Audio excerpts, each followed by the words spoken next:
இன்னைக்கு தீவன காட்டு வாய்க்கால ஒரு வழி பண்ணிடலான்னு தண்ணியை எடுத்து விட்டுட்டு மம்டி எடுத்துக்கிட்டு வாய்க்காலுக்கு வந்துட்டேங்க. அப்படி என்ன ஒரு வழி பண்ண போறேன்னு நினைக்கலாம்.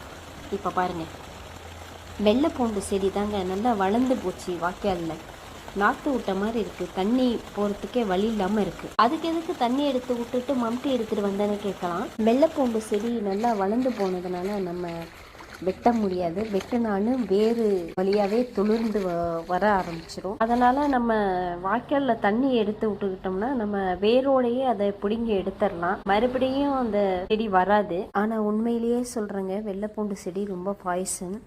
நம்ம கையில் தொட்டு பிடுங்கினாலும் சரியாக கழுவாமல் நம்ம சாப்பிட்டோம்னா வாமிட் வரத்துக்கு கூட வாய்ப்பு இருக்குது. எங்கள் பெண்கள்லாம் சுத்தமாக நான் பிடுங்க மாட்டேன்னு சொல்லிட்டு லீவ் போட்டாங்க. வேற வேலை ஏதாவது இருந்தால் சொல்லு, இந்த செடி பிடுங்க என்னை கூப்பிடாதுன்னு சொல்லிட்டாங்க. நமக்கு தீவன காடு எப்படியாவது தண்ணி பாயணுங்கிறதுக்காக எனக்கு அந்த அளவுக்கு பாதிக்கல. எனக்கு பழகி போச்சு.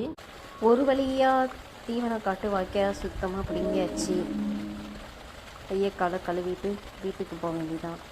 ஓகே, பாய்.